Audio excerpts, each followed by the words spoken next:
नमस्कार, मैं हूं राधिका राज और आप देख रहे हैं चार का चक्रव्यूह। आज चार के चक्रव्यूह की सबसे बड़ी खबर आपको बता दें, सीएम योगी का सख्त आदेश।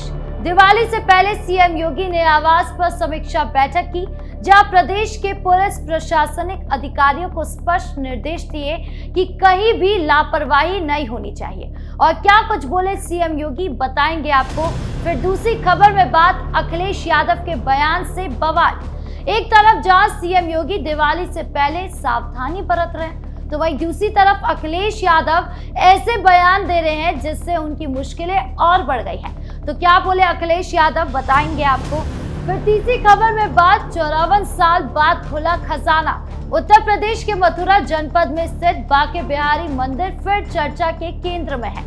दरअसल इस बार 54 साल बाद मंदिर का खजाना खोला जाने पर सियासत शुरू हो गई है। सपा प्रमुख अखिलेश यादव ने इस पर निशाना साधते हुए कहा कि ये दुर्भाग्यपूर्ण है। तो क्यों बोले अखिलेश यादव ऐसा और क्या है पूरा मामला, बताएंगे आपको। फिर चौथी खबर में बात गाजियाबाद में गरजा बुलडोजर। गाजियाबाद विकास प्राधिकरण यानी GDA ने अवैध निर्माण के खिलाफ बुलडोजर चलाकर सख्त कार्रवाई की है। इस कार्रवाई से प्रॉपर्टी डीलरों में हड़कंप मच गया है। तो क्यों मचा हड़कंप, बताएंगे आपको। तो चलिए शुरू करते हैं चार का चक्रव्यूह। शुरुआत करते हैं चार के चक्रव्यूह की सबसे बड़ी खबर से, जो दिवाली को लेकर है। उत्तर प्रदेश के मुख्यमंत्री योगी आदित्यनाथ ने दिवाली और अन्य आगामी त्योहारों के मद्देनजर प्रदेश व्यापी सुरक्षा व्यवस्था को लेकर निर्देश दिया। लखनऊ में अपने सरकारी आवास पर आयोजित एक उच्च स्तरीय समीक्षा बैठक में सीएम योगी ने पुलिस और प्रशासनिक अधिकारियों को कड़ा संदेश दिया कि किसी भी स्तर पर लापरवाही बर्दाश्त नहीं की जाएगी। ये बैठक न केवल त्योहारों के दौरान शांति और सुरक्षा सुनिश्चित करने का एक मजबूत कदम है, बल्कि ये दर्शाता है कि योगी सरकार कैसे हर छोटी बड़ी चुनौती को पहले से ही संबोधित करने के लिए तैयार रहती है। बैठक में मौजूद वरिष्ठ अधिकारियों को स्पष्ट निर्देश दिए गए हैं कि सभी जिला स्तर के अधिकारी फील्ड में उतरे, संदिग्ध गतिविधियों पर पैनी नजर रखें और किसी भी प्रकार की गड़बड़ी को तत्काल दबाएं। सीएम योगी ने जोर देकर कहा कि लापरवाही बर्दाश्त नहीं होगी, अधिकारी फील्ड में रहे। इस बैठक का आयोजन दिवाली, छठ पूजा और अन्य प्रमुख त्योहारों के ठीक पहले किया गया, जब बाजारों में चहल पहल बढ़ जाती है तो भीड़ भाड़ वाली जगहों पर सुरक्षा की आवश्यकता कई गुना बढ़ जाती है। सीएम योगी ने विशेष रूप से ड्रोन निगरानी का जोर दिया है। उन्होंने निर्देश दिए कि प्रदेश के सभी जिलों में ड्रोन कैमरों को तैनात किया जाए, खासकर बाजारों, धार्मिक स्थलों, मंदिरों और सार्वजनिक सभाओं के आसपास। ये ड्रोन 24 घंटे संदिग्धों की गतिविधियों पर नजर रखेंगे ताकि कोई असामाजिक तत्व या अपराधी मौके का फायदा न उठा सके। इसके साथ ही सफाई व्यवस्था को लेकर नगर निगमों, पालिकाओं और नगर पंचायतों के अधिकारियों को विशेष जिम्मेदारी सौंपी गई है। अब देखना यह है कि इन निर्देशों का जमीन पर कितना प्रभाव दिखता है। बढ़ते दूसरी खबर की ओर, जो अखिलेश यादव से जुड़ी है। रामनगरी अयोध्या में आयोजित होने वाले भव्य दीपोत्सव समारोह से ठीक पहले समाजवादी पार्टी के चीफ अखिलेश यादव ने दिए और मोमबत्तियां जलाने को लेकर एक बयान दिया, जिससे विवाद खड़ा हो गया। उनके टिप्पणी पर बीजेपी ने कड़ी आपत्ति जताई और प्रतिक्रिया दी। पार्टी का कहना है कि समाजवादी पार्टी का इतिहास राम मंदिर आंदोलन का विरोध करने और हिंदू विरोधी बातें फैलाने वाला रहा है। दरअसल अखिलेश यादव लखनऊ सपा मुख्यालय में एक प्रेस कॉन्फ्रेंस करे। इस दौरान एक मीडिया कर्मी ने अखिलेश यादव से अयोध्या दीपोत्सव में दिए की जगह मोमबत्ती जलाने और दिए की संख्या कम होने को लेकर सवाल पूछा। इसका जवाब देते हुए सपा प्रमुख ने कहा कि मैं कोई सुझाव नहीं देना चाहता, लेकिन भगवान राम के नाम पर एक सुझाव जरूर देना चाहता हूं। उन्होंने आगे कहा कि हमें क्रिसमस के दौरान पूरी दुनिया में होने वाली जगमगाहट से सीखना चाहिए। यह सिलसिला महीनों तक चलता है। उन्होंने कहा कि हमें दियों और मोमबत्ती पर क्यों खर्च करना है और इतना क्यों दिमाग लगाना है। हम इस सरकार से क्या उम्मीद कर सकते सकते हैं, इसे हटा देना चाहिए। हमारी सरकार आएगी तो बहुत सुंदर रोशनी कराएंगे हम लोग। हम उनके इस बयान पर बीजेपी के राष्ट्रीय प्रवक्ता शहजाद पूनावाला ने कड़ी प्रतिक्रिया दी। उन्होंने आगे कहा कि हमें क्रिसमस के दौरान पूरी दुनिया में होने वाली जगमगाहट से सीखना चाहिए और यह सिलसिला महीनों तक चलता है। उन्होंने कहा कि हमें दिए और मोमबत्ती पर क्यों खर्च करना है, इतना क्यों दिमाग लगाना है, हम इस सरकार से क्या उम्मीद कर सकते हैं, इसे हटा देना चाहिए। इस तरीके की बात अखिलेश यादव ने की। अब इसके बाद जो शहजाद पूनावाला है उनकी ओर से कड़ी प्रतिक्रिया दी। भाजपा के राष्ट्रीय प्रवक्ता शहजाद पूनावाला ने कहा कि राम मंदिर आंदोलन का विरोध करने वाले, अयोध्या को वर्षों तक अंधेरे में रखने वाले, यहाँ तक कि राम भक्तों पर गोलियां चलवाने वाले पर गर्व महसूस करने वाली पार्टी अब अयोध्या दीपोत्सव के लिए शहर की सजावट का विरोध कर रही है। शहजाद ने आगे कहा कि उन्होंने सैफई में जश्न मनाया जिससे आम लोगों को कोई फायदा नहीं हुआ, लेकिन उन्हें गर्व महसूस हुआ। आज जब अयोध्या में हजारों छोटे मोटे दुकानदार रोजी रोटी कमा रहे हैं तो कुछ लोग इस पर असंतोष जाहिर कर रहे हैं। अब अखिलेश यादव क्या कुछ पलटवार करते हैं, ये देखने वाली बात होगी।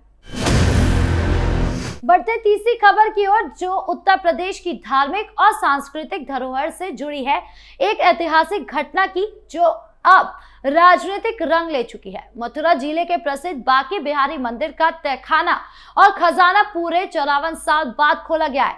ये घटना न केवल भक्तों के लिए आस्था का प्रतीक है बल्कि सुप्रीम कोर्ट के आदेश पर हुई इस कार्रवाई ने सियासत को भी गरमा दिया है। शनिवार 18 अक्टूबर से शुरू हुई ये प्रक्रिया रविवार को भी जारी रही और पूरी जांच की वीडियोग्राफी हो रही है। मंदिर के सर्कल अधिकारी संदीप सिंह के मुताबिक खजाने में बहुमूल्य और ऐतिहासिक वस्तुएं होने की पूरी संभावना है। फायर विभाग और एएसआई की टीमें लगातार काम कर रही है जबकि सुरक्षा के पुख्ता इंतजाम किए गए हैं। बांके बिहारी मंदिर जो रोजाना हजारों श्रद्धालुओं को आकर्षित करता है, त्योहारों के समय तो और भी जीवंत हो जाता है। लेकिन इस खजाने के खुलने से न केवल आस्था जगाई बल्कि राजनीतिक बहस को भी जन्म दिया। ये खजाना 1970 के बाद पहली बार खोला गया जब मंदिर की संपत्तियों की जांच के लिए अदालत ने हरी झंडी दी। खजाने में सोने चांदी के आभूषण, प्राचीन शिलालेख, दान पात्र और अन्य धरोहर वस्तुएं होने का अनुमान है जो मंदिर की संपदा को दर्शाती है। अब आते हैं राजनीति विवाद पर, जहां अखिलेश यादव ने योगी आदित्यनाथ सरकार पर सीधा निशाना साधा। अखिलेश ने सोशल मीडिया प्लेटफॉर्म एक्स पर एक पोस्ट शेयर करते हुए कहा कि कम से कम मंदिरों के खजाने तो छोड़ देते, इतना भी लालच अच्छा नहीं है, दुर्भाग्यपूर्ण है।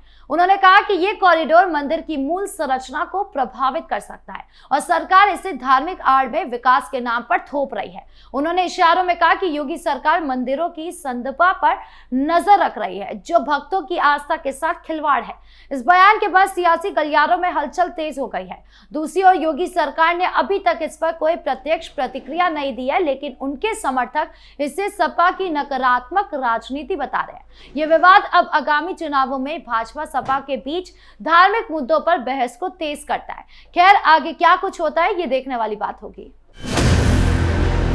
अंत में बात करते हैं चौथी खबर की, जो गाजियाबाद की उस कार्रवाई से जुड़ी है जिसने अवैध निर्माणों पर योगी सरकार की जीरो टॉलरेंस पॉलिसी का एक और उदाहरण दिया है। गाजियाबाद विकास प्राधिकरण यानी जीडीए ने एक बड़े स्तर पर बुलडोजर अभियान चलाया जिसमें सिहानी सिद्दीकी नगर इलाके में फैले अवैध कॉलोनियों और निर्माणों को नस्तनाबूद कर दिया गया। ये कार्रवाई प्रवर्तन जोन 1 के प्रभारी की अगुवाई में हुई। इसका असर इतना तेज था कि प्रॉपर्टी डीलरों और स्थानीय बिल्डरों में हड़कंप मच गया।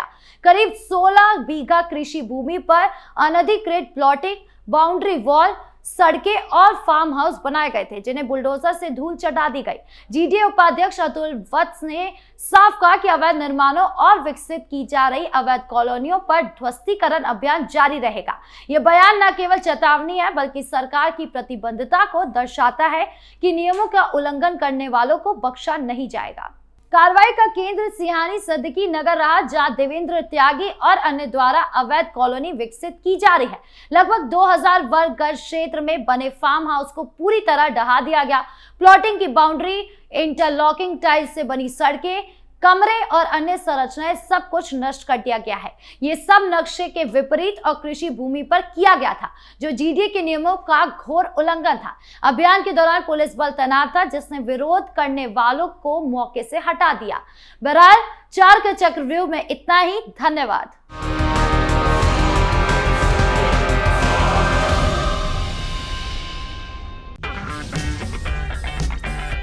अगर आपको हमारा वीडियो पसंद आया हो तो इसे लाइक करें, हमारे चैनल को सब्सक्राइब करें और हाँ, बेल आइकन दबाना ना भूलें ताकि आप तक हमारे वीडियो की नोटिफिकेशन पहुंचती रहे।